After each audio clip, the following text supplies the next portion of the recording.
What's up, everyone? We're excited to launch the worldwide hack with Clutch Foundry. The whole goal for this conversation is go through what the heck is this, what can you expect, and what our intentions are for bridging Silicon Valley and Kenya. Let's just start at the beginning. Want to give a quick intro on yourself? Sure. Hi, I'm Zisakilu, and I am the founder of Clutch Foundry. Paul is my co-founder, and we are building Clutch Foundry is building a Clutch AI platform where we want to empower African AI startups with an execution engine and a foundational AI infrastructure. And the main goal is we want to do scalable, affordable ways for African AI startups and Kenyan AI startups to access compute infrastructure and quickly get up and running on AI so they can focus on actually building their solution and not have to deal with all the infrastructure lift they have to take on. Yeah.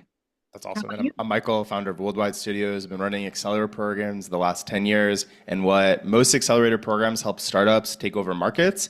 I'm really interested in the concept of human accelerators. How do we help the next generation of innovators, builders, researchers, not only founders, but anyone who wants to make a difference, learn the latest skill sets and mindsets to innovate? Because what's happening here in San Francisco is not common everywhere else. And you don't have to be in the Bay Area to build.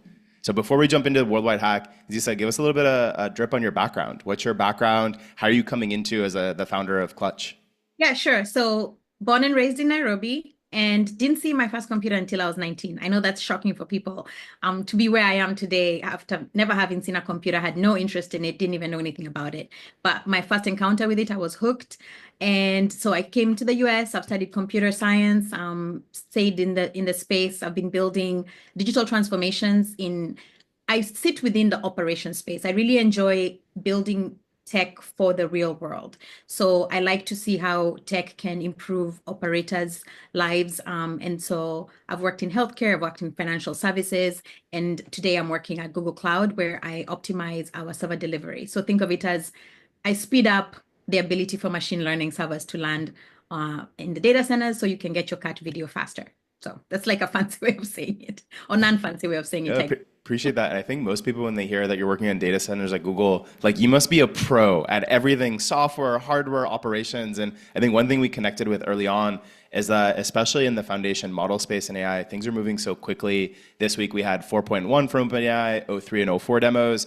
We were even just talking about how we both stay up to date. So you could give us a little bit like, are you an AI expert on everything? Or like, how do you stay up to date as someone at Google? You forgot Gemini. Can we talk about give Gemini? Let's let's do it. Gemini. I'm just talking about the week to week, right? So Gemini That was Pro, last week. Sorry. Yes, yeah, that was. Gemini Pro 2.5, leading the leaderboards for multimodal reasoning, and then also we had Firebase Studio launched last week. I was just given that like That was literally week to week, there are new advancements, new foundations. How do you stay up to date with that? so I am lucky. My co-founder is actually an AI leader. Today he's working with Meta. He leads fraud detection and anti-fraud. So I get a lot of white papers from him. In fact, I have homework to do a white paper reading and give him a summary. So he's making sure that I'm actually staying with my homework. I would say I'm more deep tech and he's more AI. And between the two of us, we keep each other honest on what's going on in each space. And I also participate in a lot of events. So I went to the AI gatherings where I saw the latest Gemini, and and just keeping up to date on that. I'm always on Twitter. I read way too much X. I guess it's X now. Yeah, just staying. You have to stay up to date. It's week over week, so many changes. I have friends like Michael who keep me up to date as well. What about you? How do you stay up to date? Yeah, mostly it's just building with platforms. I think there's so many updates. You used to like 3, 4, 5 years ago when a product was released, you could watch the product, read about it, and decide if you want to use it. But there are so many new tools. You really have to use them to decide like, is this advancement worthwhile? Is this going to change my product stack? Is this tool something we should implement as a team or as a founder? So even last night, we had the CEO of Lindy AI and the team join.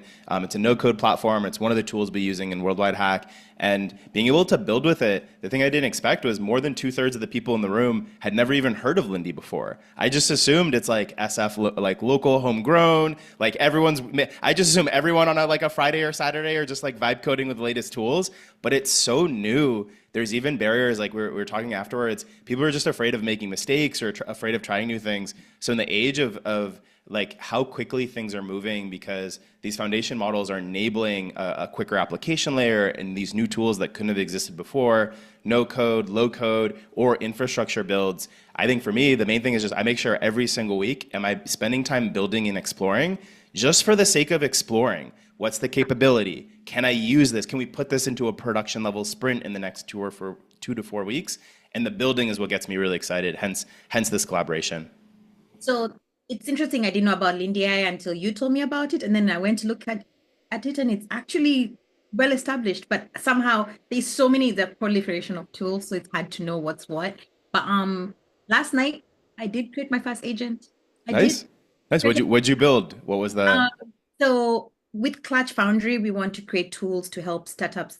We'll talk about this in a bit, but there's a big barrier with knowing what you need to know from a risk perspective, from making sure you're investor ready.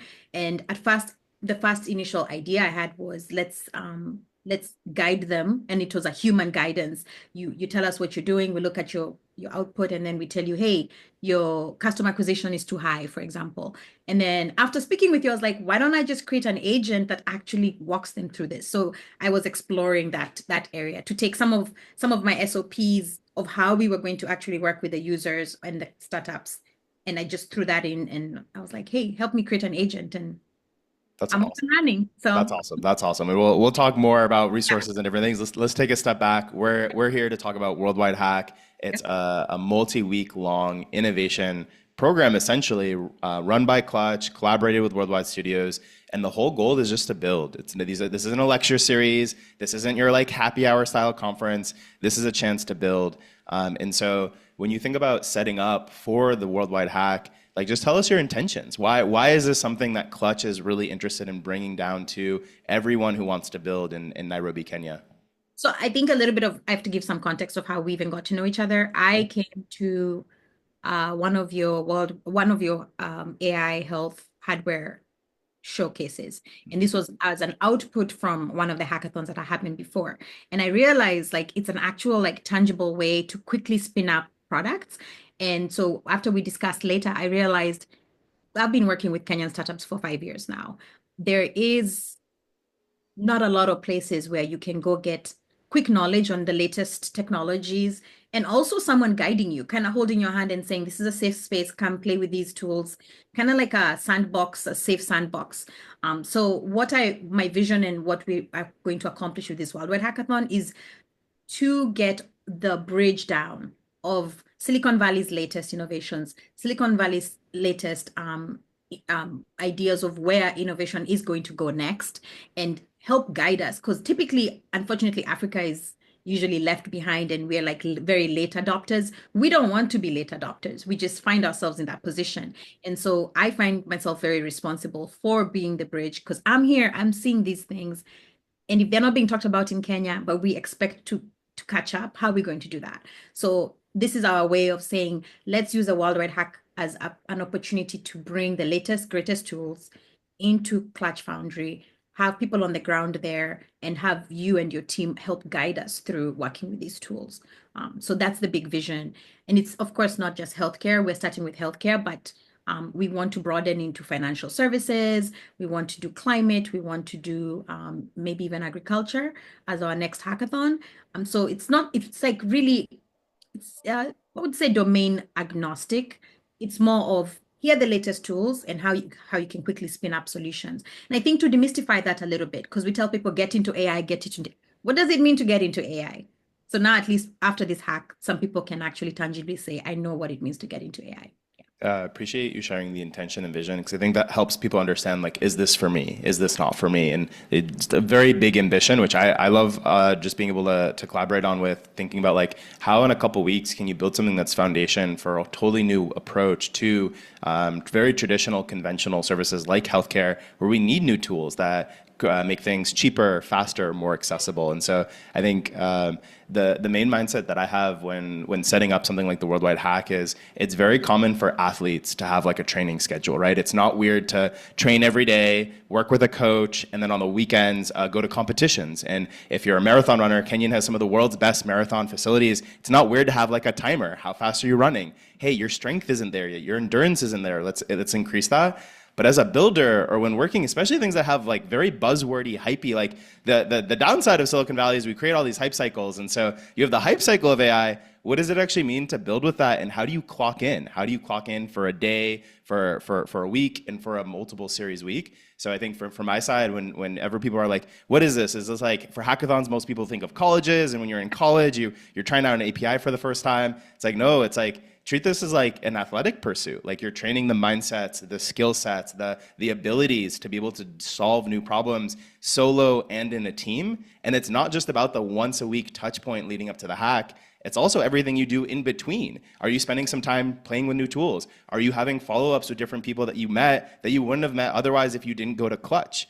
So there's a lot of analogous things where I think people are more familiar with when they think about athletes, and it's not so common in innovation because it's so intangible. It's like, what do you mean you're like training? You're like, well, I'm training to build a startup. Better. How do you get better? It's a good point because how do you get those cycles in to get better?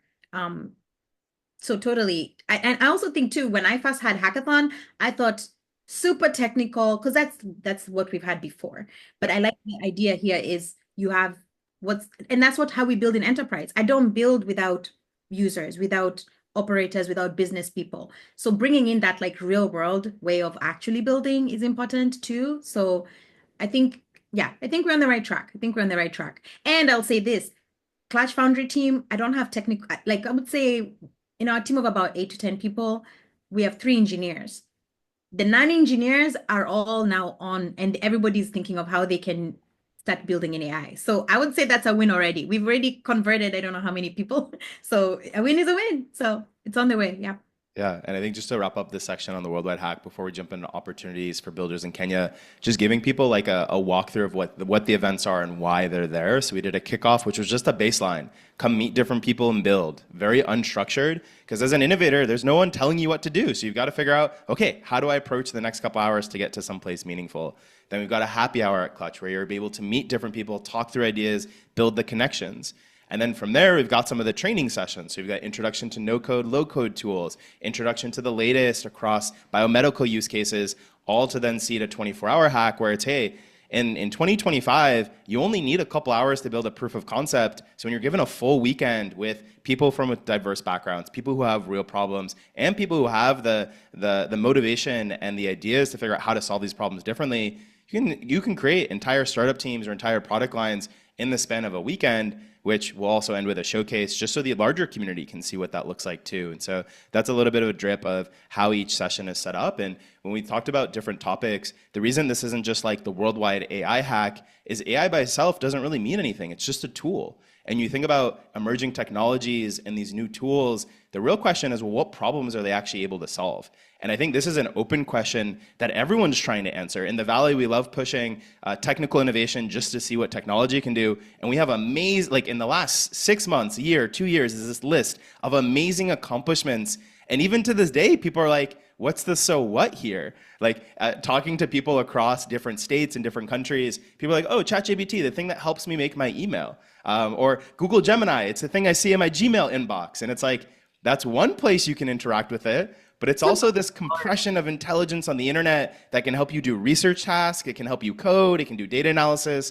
And so when you start exploring what that looks like, there's a lot of fun things to build. And by doing an AI and health focus, we're trying to solve real problems in healthcare, which is just a start, as you mentioned. I'll give you the practical examples. The kickoff that we were in. So you give us the challenge. We went and did ideation, came up with 3 ideas on slides. Then after that, you help show how quickly people could have taken that, dumped it into any LLM and come up with something even more refined, that's more usable, that's even a user interface. I think that alone, that like being able to collapse people's understanding of what is possible. We in Silicon Valley, we know what's possible because we're in these tools every day, but we forget that not everybody's in these tools every day. So I think it's important for us to show the tangibility. And I was speaking to someone, I did a moderation, I think last year. They said, talking about the Sequoia $6 billion problem, where is the applicability?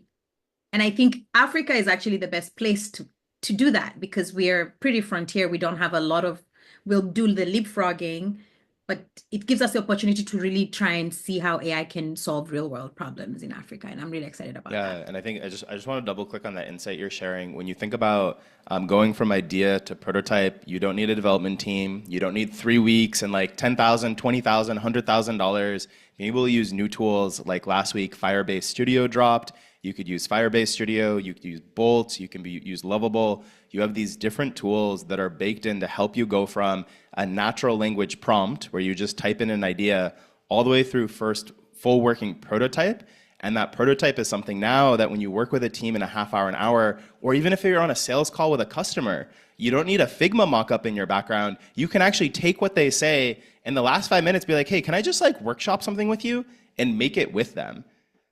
I'll tell you this last thing on this is a lot of the healthcare providers who are joining, they want to create agents for their own use case. And I'm not saying we're going to create, full scale enterprise level solutions, but not every problem is a full enterprise level problem, right? So maybe they want to condense some churn that they have in their workflows that's simply done without having to take on a whole. And people are scared of actually hiring us. Techies are not the easiest to work with. So if they can like circumvent us where they can avoid us, I think that a lot of people are excited about that. Um, That's a good transition for what are some opportunities that you're seeing for Kenyan startups. So obviously from the Worldwide Hack, it's exploring some of the largest problems in healthcare. It could be maternal health, could be preventative, primary care, could be all these different areas of healthcare that individuals can choose kind of the problems they want to work on. There's also the benefit of learning new tools, which is solving your own personal workflow problems, which is a benefit of doing the hack. And so when you think about just you've invested in Kenyan startups, you've supported them, you're really plugged into the ecosystem, and now you even want to lead the way in how to help the next generation of startups build with Clutch. What are some of the biggest opportunities that you see for how Kenyan builders can approach building companies and creating value differently than legacy institutions or larger enterprises? So the first thing is obviously there's fragmentation. We are lots of very small businesses. Africa is the land of many, many small businesses. I want to see how they can think of working together. And that's part of what this hackathon is able to do is you don't each have to go ideate on your own solution and build the whole stack of everything. Because there's a lack of infrastructure, most people will do the payment gateway, then they'll figure out this before they get to actually their solution. But what if you went and partnered with someone who's already figured that part out? That happens a lot in Silicon Valley. But I think that's something that we want to encourage a lot more. And so even within the Clutch Foundry is creating opportunities for startups to collaborate on creating like a more meta solution, right? That's one thing is fragmentation. There's also obviously a lack of patient capital, R&D capital. If anyone is listening who would be in that space, investors are really needed at the earlier stages. And also a capital that understands that it's not going to look the same as other places. The capital will be used to do foundational things that maybe don't exist in other areas. That, of course, is a temporary problem as we mature as an industry. I hope in the next 3 to 5 years that goes away. So come in early, come in now. Don't wait until we are prime because there'll be no room for you. So yeah, I would say the other thing too is lack of access to, so this is a controversial thing, but I'll say it. Technical products are priced for an American audience. We need to see how we can consider spending power of any community. And I'm not just talking Africa. The spending power in South America is different. The spending power in Asia is different.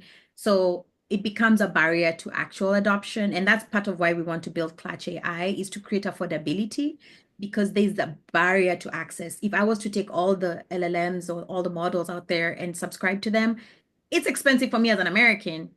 Imagine how much more it is for someone who doesn't have as much spend. So those are the main things I see. It's not a lack of talent. It's not a lack of knowledge.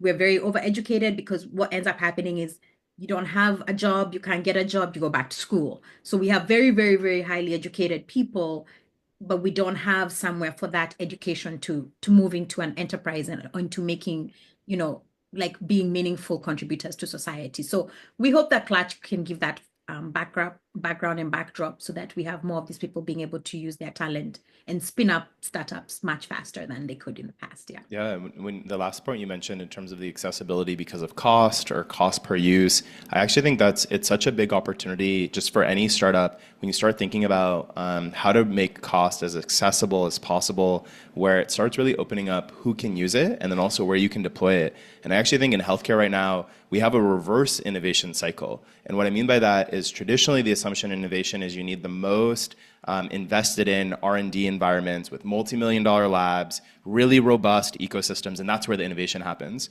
The consequence of that is that now the bar for doing an experiment or trying something new costs hundreds of thousands or millions of dollars just to get started. And that's such a specific kind of innovation. That's just one path for new therapeutics or new potential diagnostics. There's also another path that just says, hey, where innovation comes from is from constraints. So when you have 20 cents per customer and you've got to serve them just as you would anyone else in the world, if you can make that work in Nairobi or in rural Kenya or in any city, any country, now you have a viable solution that can be anywhere. So just one tangible example, we hosted the CMO of Cure AI, that's with a Q, for last fall's program. And at Cure AI, they're doing virtual radiologist scans with AI. They're using X-rays or CT scans to be able to detect things like tuberculosis. And it's so interesting to see in America, there's a lot of cognitive dissonance saying, hey, we have some of the best trained human radiologists ever. We don't need AI for that. AI is never going to be able to catch the things that humans spend years practicing. And we start thinking about what humans are good for and what humans aren't good for, trying to catch really tiny blurry specks on a scan. Even the best trained minds, you might miss something, you might need a second opinion, and that's a very costly mistake when it comes to risks for patients. And so the CMO of Cure even talks about being in the pen ecosystem. Like the only reason he was even interested in AI solutions was because there was an AI startup right down the street that showed him since 2016, even if it's not your lead, it's such a great co-pilot because if you do miss something, you've got something that's just doing checks for you. And now he's helping lead a company that's leading with virtual radiologists. So representation, exposure, it's the same thing as the hackathon, and it's not trying to like sell the hackathon, but it's you're not going to know what's possible until you expose. So the fact that he was next door to these people is what brought his mind. I was just watched. Have you seen the Eric Schmidt interview that just came out? So he was talking about, I think it was Eric Schmidt or someone else was like, there's a company like there's a dermatology solution that went and used a lot of dermatology insights to create a way for you to be able to diagnose any skin condition, because to your point, the specificity of AI is at a grade that's way higher than human. And then a lot of people are like, well, then what are the dermatologists going to do with their time if they're no longer diagnosing? And you're like, we'll find other higher order work for them to do. They'll see more customers, they'll see more patients. It's not AI is replacing your work. It's AI is replacing the parts of your work that are mundane or maybe like repetitive, maybe need more accuracy so that you can be freed up to do the other things that are more higher order. Like more, I think we're going to go to my higher order work if we can just have AI do some of this lifting. It's the same thing as, I mean, any other innovation that's happened, industrial innovations. There are things I don't need to do all the math myself anymore. I can use a calculator. Why do I need to do all the math myself? Doesn't mean I stop knowing how to do math. So anyway, that's Yeah, or even think simple things like having email with Gmail. You don't have people whose full-time job it is to send and receive faxes, file them in filing cabinets, and then retrieve them when you need them for a meeting. And that sounds like arcane, but that was just 50, 60 years ago. That was standard. Printers were the main machine in an office where that's how communication happened. That's how contracts got signed. That was everything. I don't think people miss working with printers and fax machines that would be down for 2 days and you would need someone to repair that. So, but to be fair, the fax owners, the fax operators were probably very scared about losing their jobs. Like we don't remember the nervousness of the people then. So it's not like every evolution we've had has probably had some level of discomfort. But once we get past the discomfort, I think we'll be all right. yeah, yeah. And so let's end on with some common blockers or challenges you see, right? So when you see the worldwide hack, someone who might be considering it, maybe they're a medical professional, maybe they're a junior engineer, or maybe they're someone who wants to build but hasn't built yet. There can be a lot of personal blockers or a lot of tangible blockers for people thinking like, hey, this isn't for me. Hey, I don't know what this is. So maybe walk through what are some common blockers you see that prevent people from even taking the first step, like going to a build session just to see, just to get exposed to what's possible. What are some of those blockers? So what I do like about the way we're kind of like dripping in to the date is if I walked into a hackathon day one, I would be worried that I wouldn't be able to keep up. So that like the embarrassment factor. So dripping in opportunities to come in and learn is helpful.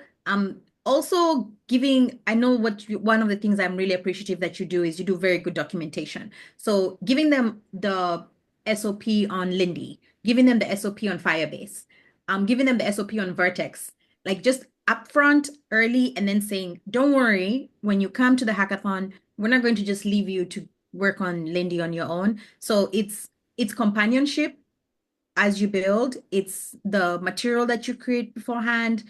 We're going to have a happy hour, for example, on May 2nd, where we have the builders and the providers and the data scientists come together so that they can bring down their barriers. These are people who don't typically even intersect with each other, help them understand each other a bit more so that by the time they come into the hackathon, there's a little bit more comfortability. Those are some of the things I think it's more human things, actually. It's more of the human factors of, yeah, I don't want to be embarrassed. I don't want to be uncomfortable, so I'm not going to even get involved. Bringing that temperature down by showing people they'll be guided, showing people that we're in the room with you. We're going to give you even when it's hard, we'll come back and give you this was the best way to have done this. I think is very helpful. Yeah, I think it's mostly the barriers of, do I have what it takes to actually be able to hang? It's really, even I think that, and I'm a technologist. I'm like, can I just walk into a hackathon in Silicon Valley, in San Francisco? Will I be able to keep up? I think we all think the bar of who's at the hack is the strongest AI engineers that ever were. That's like, I think where we think, and we need to bring that to a more realistic, like, Yeah, and I think the one thing I'll share too is having run hardware and health hacks here in San Francisco and also globally, there can be a high bar for who shows up, but these tools are also so new. So when we did our first global health hack with a nonprofit in Ghana, we had engineers from Zipline, DeepMind, Tesla, all these different places. We were like, surely they're just like a way better builder, engineer, problem solver than I am in any different way because they're working at these awesome companies. And at the end of it, it's like when you just do the thing you do 9 to 5 or just during the day, everything else is so new. And I think just the baseline for all of these tools and all of these new abilities for exploring what AI assistants, agents, new biosensors, different areas of digital health or biomedical imaging, a lot of these areas are so new. Everyone's a beginner in some respect. So they might have a really interesting 10-year medical, 5 to 10 year medical practice experience. They might have really interesting experience at Google or another place for a bit of time. But when it comes to some of these tools, they're new for everybody. And I think it's so easy to forget because you just assume like, sure, if you come from Google, everyone's hanging out with the Gemini team just building day to day. It's like, some people got to build the physical infrastructure to make these things run. And that's very different than servers on my day to day. I'm building server infrastructure systems. I'm not looking to see what's the latest, greatest. I need Michael, who's out there looking at the latest, greatest, to come tell me this is the latest, greatest. This is how you implement it, for sure, for sure. I think that's a very good reminder. Come as you are. Come as you are and see how things go. Yeah, and that's why I really appreciate how Clutch is setting this up. Even just to have the environment where different people can come together to explore and expose themselves, that's the first ticket in for taking that first step in terms of innovating. And so anything you want to wrap us up on, anything you're personally excited for, anything you want to just end this with? I think what I'm really excited about is even from the kickoff, seeing the feedback from people, if you're in the field for too long, you forget those light bulb moments. But we saw quite a few light bulb moments, and I'm so excited to see what happens in May. I'm excited to see the solutions that come out. But selfishly for me as an American and a Kenyan, I want to also show the world that we actually have deep talent in Kenya and in Africa. And if we just got a little bit more chances to come to bat, we'll actually surprise people. So if you're here and you're listening and you're Kenyan, please let's show them let's show them what we got. Let's show them that we actually can hang. I think that's like maybe the biggest thing is I want proof points for the naysayers that we actually have builders in Africa and in Kenya. It's demystifying that whole story is going. Let's see what people build. And I think the thing I'll leave people with is the thing that excites me is these sessions help activate that initial building, working in a team, getting to some idea and then changing it. The thing that I'm really looking forward to is what do people do outside of the sessions? Who are the people who follow up with their clinical team members and actually go spend an afternoon in the hospital? Because they're like, what is your workflow like? How could this tool help the patient more, help you more, help your payment cycle more? So the people who do things outside of the sessions, like customer discovery, even just meeting with their team, trying out new tools before a session or after a session, that's where I think this becomes most beneficial because the session itself, it's just an activation. You can't expect to come in for 3 hours and voila, you've figured it out. Innovation is an iteration-based pursuit. So you have to just constantly kind of keep doing things. And when thinking about just seeing the sequence of sessions at Clutch, there's so many opportunities in between where you can choose your own adventure because that's something you're interested in, that's something you want to get interested in. And that's what I'm most curious by. It's the people who are going to have the best time at these sessions or at the hackathon aren't going to just be the people who build during the sessions. They just do one thing outside the session. And this isn't you don't have to spend 40, 60 hours a week trying to start a startup. Just spend like 2 or 3 hours, 5 hours, 10 hours a week being intentional. That's what's going to compound over the next month, month and a half. That's also going to be where some of the best projects are that make its way to the showcase because there's that one insight they got and they brought it into Clutch. I think so in closing, innovation culture is a TLDR, right? Establishing innovation culture, demystifying what it means to have an innovation culture. Often you'll find maybe we think of very light startups or app ideas, and now kind of it brings it home to let's go into practice and actually see the real solutions, and that maybe even broadens what Kenyan builders can work on in the future, not only in healthcare, in any other space. If you find that problem is fragmented in healthcare, probably fragmented in financial services. So yeah, it's just that TLDR of Yeah, that's like the innovator's secret. When you find one insight somewhere, it's probably an opportunity everywhere else in the world. You're starting to understand really how the world works and how you can change it. Just as an individual who wants to see a faster, better, and more accessible world, you can change it in that way. And so let's just leave. Where can people find Clutch? What's the best place to follow up? ClutchFoundry.com. We're taking in startups, AI startups. If you're out there and you're looking for support, sign up there. You can also find us on socials. We're on all of the socials. We're on LinkedIn, active on LinkedIn, Instagram, all the spaces. And what about you? How do we find you? We're just behind the scenes. We're supporting Clutch. Go find Clutch if you wanna participate in the Worldwide Hack. We're gonna be hosting in San Francisco at the end of May. If you want to be here, you'll find us. San Francisco has its own calendars, its own promotion. We're here to support Clutch, and we can't wait to see what everyone builds. We really appreciate it. It's been a great start, and it's going to be a long relationship. Start with Kenya. I have people requesting to hack in Nigeria, in Rwanda, so our work is cut out for us. So we can't wait. We're gonna get this started, and let's just see what people build, and then we'll go from there. Yeah. Awesome. Thanks. Take care, everyone.